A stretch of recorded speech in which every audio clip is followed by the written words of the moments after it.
რუსეთთან ძალიან მჭიდრო კავშირი აქვს, იქ დაამთავრა და პირველი საქმიანობას რუსეთში ახორციელებდა და იქ მუშაობდა. არანაირი პოლიტიკური წასვლილი არ გააჩნია, როგორც ესეთი გუბას დაახლოებით 10 წელიწადზე მეტია ის, როდესაც რუსეთიდან დაბრუნდა აფხაზეთის სტრუქტურებში დაიწყო მუშაობა, მინისტრიც იყო და შემდეგ უკვე 20 წელს შესთავაზა ბჟანიამ ვიცე-პრეზიდენტის პოსტი და ერთად გამოსვლა ამ არჩევნებზე. კარგ მოხელით ითვლება, ასე ვთქვათ, თუმცა არა დამოუკიდებლად და პოლიტიკური ფიგურა საერთოდ არ ყოფილა. მისი რუსეთთან კავშირი არის ისე, რუსეთს არჩევანია, რომ ის დალაგებული თემები, რაც ხელისუფლებასთან ჰქონდათ ბჟანიასი და რაზეც იყო შეთანხმებები იმ კანონების მიღებაზე, რომელიც ისოდან აქტუალურია რუსეთის, აი ეს რო გაატაროს რუსეთმა უმტკივნეულოდ, ამიტომ ცალსახად დაუჭირეს მხარი ეგრეთ წოდებულ მოხელეს ყოველგვარი პოლიტიკური წონის გარეშე, რომელიც უბრალოდ შემსრულებელი იქნება იმ ნებისა, რომლის გატარებასაც რუსეთი ამ არჩევნების უკვე ოფიციალურად დასრულების შემდეგ შეეცდება. ძალიან დიდი ძალისხმევა ჩადო ამ არჩევნებში რუსეთმა, ეს თვალში საცემი იყო, აქ ფულიც ბევრი დაიხარჯა, ემისრებიც ბევრი ჩამოდიოდნენ რუსეთიდან, მინიშნებებიც იყო, რომ თქვათ, იგივე ელექტროენერგია იყო თუ სხვა სიკეთეები, რომელსაც რუსეთი აფხაზეთს აძლევს არასწორი არჩევნის შემთხვევაში შეიძლება დაეკარგათ და მისი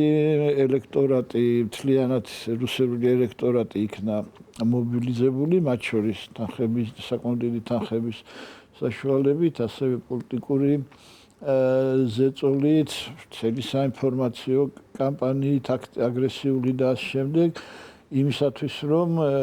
ეს კანდიდატი გამხდარიყო პრეზიდენტი და აი დაუყოვნებლივი იყო პუტინის მილოცა, რომელიც სავარაუდოდ წინასწარ იყო გამზადებული, იმიტომ რომ გონი CSKO-ს წინასწარ შედეგებსაც არ დაელოდა, ისე მიულოცა, როდესაც გუმბამ განაცხადა, რომ იგებდა ამ არჩევნებს. დიახ. და პოლიტიკური ვითარება საკმაოდ დაძაბულია ამ წუთას აფხაზეთში. მაგალითად, პირველ მარტს გავრცელდა ინფორმაცია იმის შესახებ, რომ ერთ-ერთ საარჩევნო უბანზე დაფიქსირდა შეიარაღებული თავდასხმა. აი რა მოხდება იმ შემთხვევაში, თუ კი აფხაზეთის ეგრეთ წოდებული ოპოზიცია დაადასტურებს გაყალბების შემთხვევებს? აი როგორ გესახებათ მოვლენების განვითარება ასეთ შემთხვევაში? მე როგორც ვაკვირდები ეხლა მოვლენებს აფხაზური ოპოზიცია ამარჩევნებს არ აღიარსა ყოველ შემთხვევაში ჩუმად არის, იმიტომ რომ ძალიან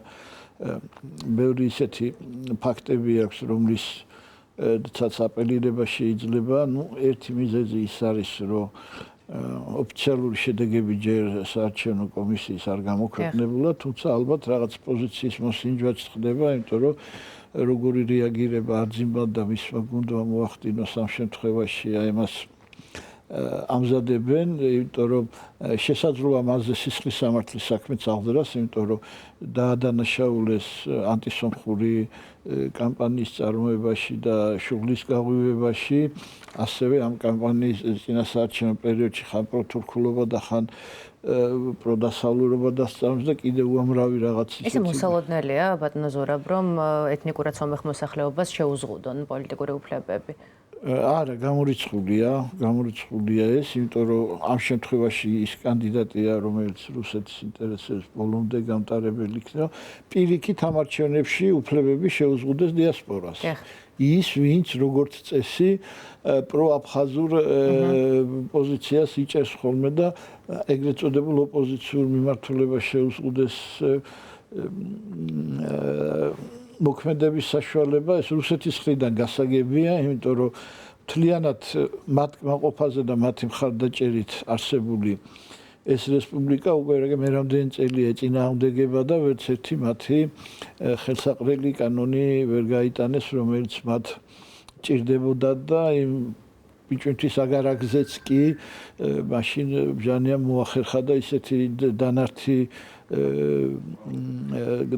მოაყოლა ამ ხელშეკრულებას, რომ რუსეთის საგარეოს ნოტა დაჭირდა და რა თქმა უნდა ძალიან უხერხულ სიტუაციაში აგდებდა ეს კრემლს, იმიტომ რომ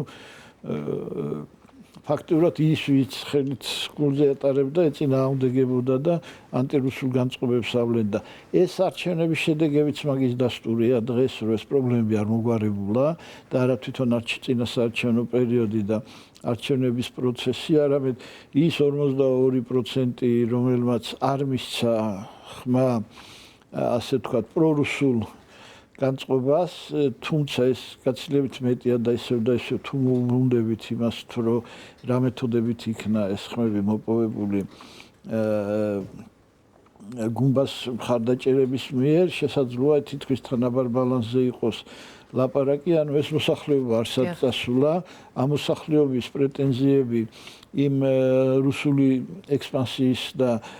ეტაპობრივი ანექსიის მიმართ არსად წასულა ასევე საკმაოდ მრავალრიცხოვანი მოსახლეობა და მოსალოდნელია, რომ ეს პროტესტი კვლავაც გაგრძელდება. ამ შემთხვევაში მე ვფიქრობ, რომ არძიბა და მისი შტაბი ახლა